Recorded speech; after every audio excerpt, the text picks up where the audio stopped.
सबसे बड़े गोरख धंधे के सीक्रेट नेटवर्क की कहानी।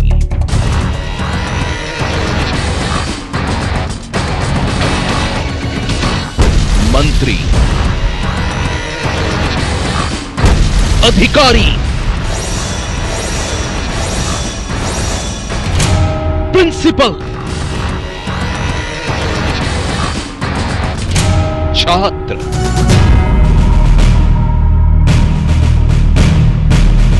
दलाल,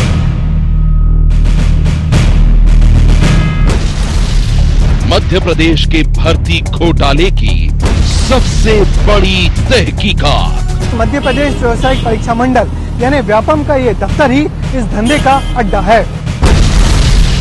व्यापम के धंधेबाज। व्यापम भर्ती घोटाला यानी मध्य प्रदेश का सबसे बड़ा भर्ती घोटाला। इस घोटाले का जब से खुलासा हुआ है, कई बड़े नाम सलाखों के पीछे पहुंच चुके हैं। जांच जैसे जैसे आगे बढ़ रही है, कई और चौंकाने वाले खुलासे भी हो रहे हैं। और अब सामने आई है इस भर्ती घोटाले से जुड़े धंधेबाजों के नेटवर्क की वो कहानी जिसने सारे शहर में फैला दी है सनसनी। सरकारी नौकरियों में 1000 फर्जी भर्तियां, मेडिकल कॉलेज में 514 फर्जी भर्तियों का शक, भर्ती घोटाले में पूर्व मंत्री गिरफ्तार, पूर्व मंत्री के ओएसडी भी गिरफ्तार। ये कहानी मध्य प्रदेश के उस भर्ती घोटाले की है जिसके खुलासे ने सत्ता के गलियारों में हड़कंप मचा दिया है। घोटाले में मुख्यमंत्री शिवराज सिंह चौहान के पूर्व ओएसडी भी जांच के घेरे में हैं और इसी बात ने मुख्यमंत्री को भी सवालों के घेरे में खड़ा कर दिया है। जांच जैसे जैसे आगे बढ़ रही है, कई चौंकाने वाले खुलासे सामने आ रहे हैं और अब सामने आई है व्यापम भर्ती घोटाले की वो कहानी जो बेहद सनसनीखेज है। कांग्रेस ने इन दस्तावेजों को सामने रखते हुए दावा किया है कि व्यापम घोटाले में मुख्यमंत्री के साथ साथ उमा भारती का भी हाथ है। इस महाघोटाले में माननीय मुख्यमंत्री जी का स्वयं परिवार, उनके रिश्तेदार, केंद्रीय मंत्री उमा भारती जी, प्रदेश के मंत्री कैलाश विजयवर्गीय जी, इन लोगों का सीधे तौर पर और मुख्यमंत्री जी के आध्यात्मिक गुरु उत्तम स्वामी का नाम और प्रमाण स्पष्ट तौर पर सामने आए हैं। कितना बड़ा है मध्य प्रदेश का भर्ती घोटाला, अंदाजा लगाइए। महज 11 महीनों में एसटीएफ ने 400 से ज्यादा लोगों को आरोपी बनाया है। 100 से ज्यादा लोगों की गिरफ्तारियां हो चुकी हैं। नेता, मंत्री, अधिकारी, प्रिंसिपल, दलाल, छात्र सभी इस मामले में लगातार गिरफ्तार हो रहे हैं। ये एक ऐसा नेटवर्क है जिसका ओर छोर कुछ अता पता नहीं लग रहा। ये मध्य प्रदेश का अब तक का सबसे बड़ा घोटाला साबित हो सकता है। आखिर कौन है इसका मास्टरमाइंड और कैसे हुआ ये फर्जीवाड़ा?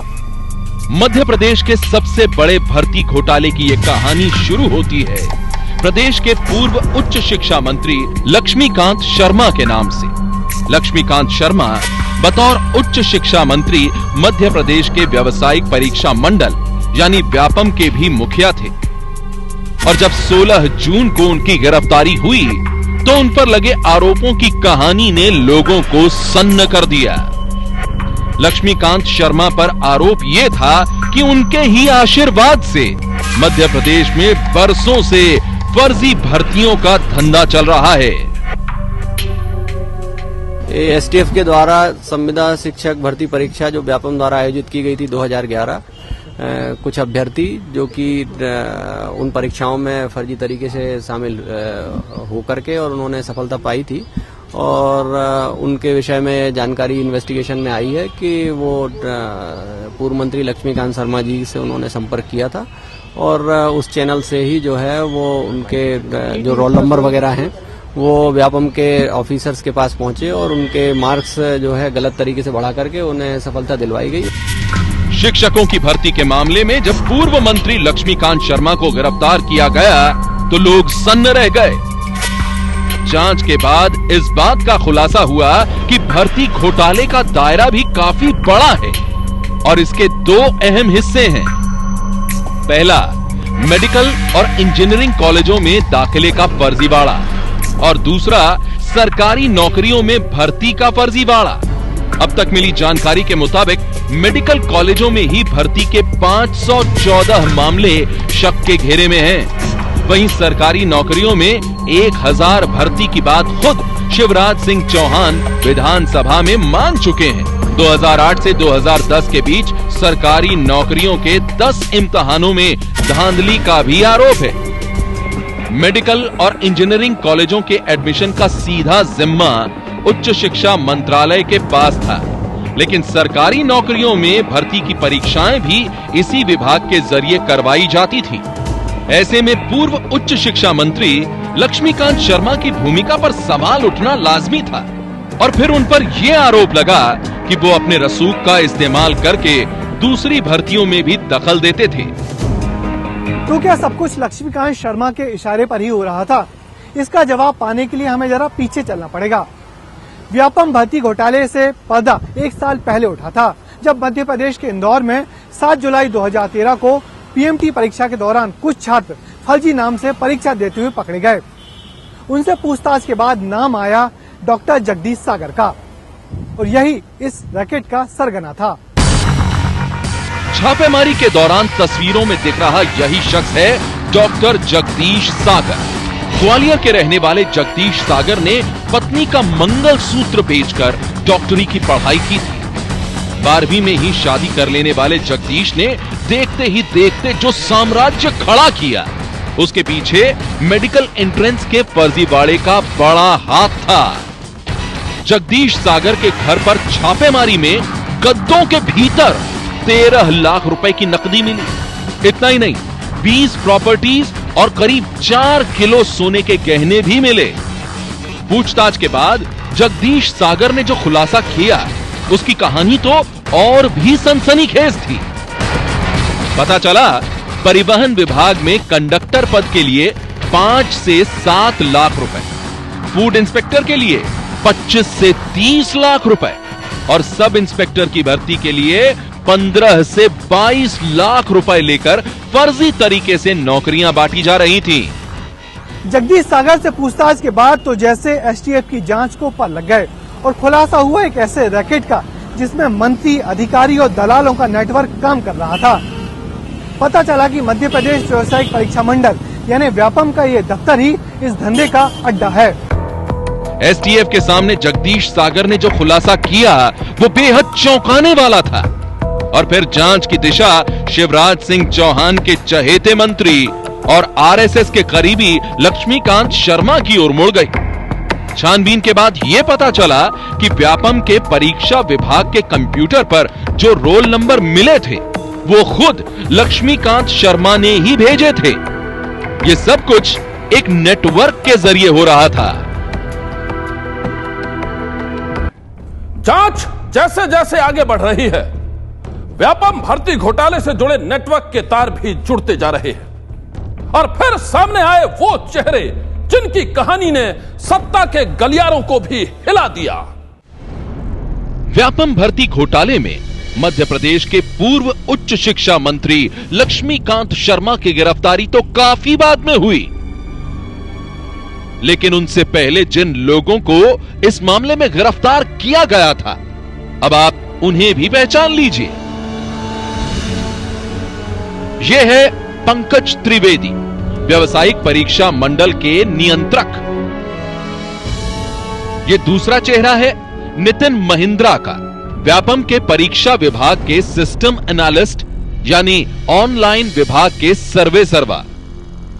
यह तीसरा चेहरा है पूर्व मंत्री लक्ष्मीकांत के ओएसडी ओपी शुक्ला का। और चौथा अहम चेहरा है लक्ष्मीकांत शर्मा के करीबी खनन कारोबारी सुधीर शर्मा का, जो अब तक गिरफ्तार नहीं हुए हैं। अब तक हुई जांच में जो खुलासे हुए हैं उसके मुताबिक पंकज सीधे पूर्व मंत्री लक्ष्मीकांत शर्मा के बंगले पर आता जाता था और वहां से उसे फर्जीवाड़े के कैंडिडेट्स की लिस्ट और रोल नंबर मिलते थे। पूर्व मंत्री लक्ष्मीकांत शर्मा के ओएसडी ओपी शुक्ला भी पंकज त्रिवेदी के संपर्क में रहते थे और बाद में उन्हें भर्ती घोटाले के पैसों के साथ रंगे हाथ गिरफ्तार किया गया था। इन दोनों के कहने पर पंकज त्रिवेदी फर्जी भर्ती के लिए कैंडिडेट के नाम और रोल नंबर नितिन महिंद्रा को सौंप देता था। नितिन ने ही पूछताछ में खुलासा किया था कि उसके कंप्यूटर में मिले संदिग्ध रोल नंबर उसे मंत्री के जरिए ही मिले थे। जाहिर है इस घोटाले में व्यापम के अधिकारी और मंत्री तक शामिल थे, लेकिन ये गड़बड़ होती कैसे थी? आरोप है कि इस बारे में सबसे पहले कदम यहाँ के एग्जाम कंट्रोलर पंकज त्रिवेदी नहीं उठाए। पंकज त्रिवेदी ने छात्रों की पहचान के लिए जो थंब इम्प्रेशन मशीन की व्यवस्था थी, जो ऑनलाइन फॉर्म की व्यवस्था थी, ये सारे इंतजाम बंद कर दिए। अब तक इस मामले में गिरफ्तार हुए छात्रों से हुई पूछताछ के मुताबिक ये धंधा इम्तिहान से लेकर नतीजों में हेरफेर के जरिए चल रहा था। तरीका 1, कैंडिडेट को फर्जी परीक्षार्थी के करीब बिठाया जाता था ताकि वो नकल कर सके। तरीका 2, कैंडिडेट की जगह फर्जी छात्र बिठा दिए जाते थे। तरीका 3, कैंडिडेट आंसर शीट खाली छोड़ देता था जिसे बाद में भरा जाता था। तरीका 4, रिजल्ट के अंकों को बाद में बढ़ा दिया जाता था। फर्जीवाड़ा करने वाले कभी फॉर्म पर छात्रों की धुंधली तस्वीर लगवाते तो कभी डॉक्टरों से परीक्षा दिलवाते। कॉलेजों के प्रिंसिपल से लेके मालिक और दलाल तक सभी इस गोरख धंधे में शामिल थे। कई बड़े आईएएस और आईपीएस अफसरों के रिश्तेदारों के नाम इस घोटाले में सामने आ रहे हैं।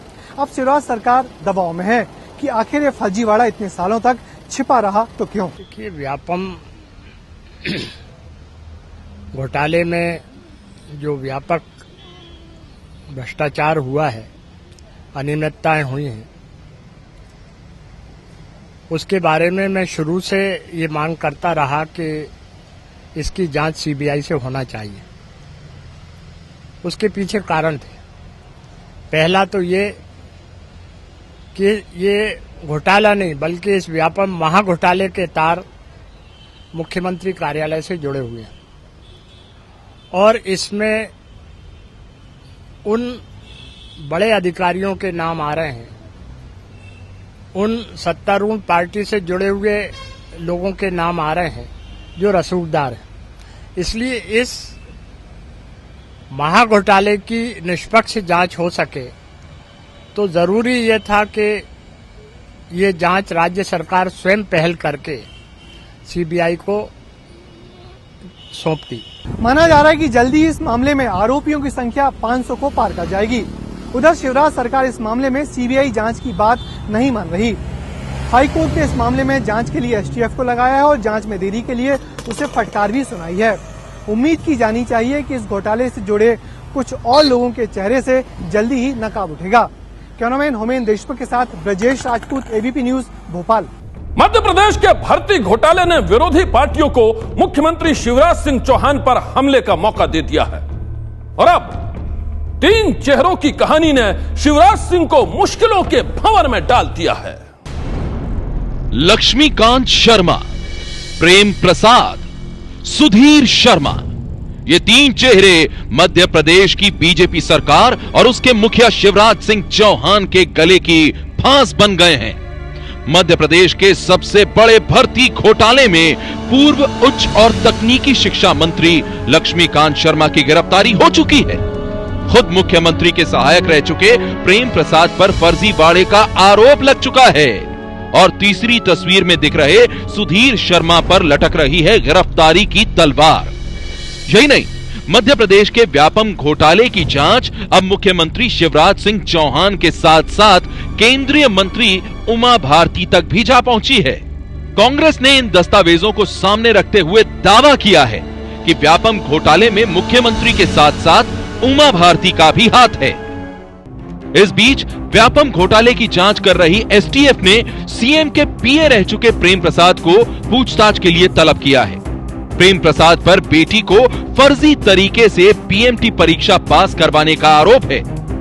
दूसरी तरफ व्यापम घोटाले के आरोपी खनन कारोबारी सुधीर शर्मा को कोर्ट ने फरार घोषित करते हुए चेतावनी दी है कि अगर वो 21 जुलाई तक पेश नहीं होता है तो उसकी संपत्ति जब्त कर ली जाएगी। घोटाले के आरोपी पूर्व मंत्री लक्ष्मीकांत शर्मा को भी 24 जून तक के लिए फिर से पुलिस रिमांड में भेज दिया गया है। ऐसे में अब हर कोई व्यापम भर्ती घोटाले का पूरा सच जानना चाहता है। सनसनी के लिए भोपाल से ब्रजेश राजपूत की रिपोर्ट। सनसनी में आज बस इतना ही। आप रहिएगा होशियार, सन्नाटे को चीरती सनसनी कल फिर देगी दस्तक आपकी दहलीज पर।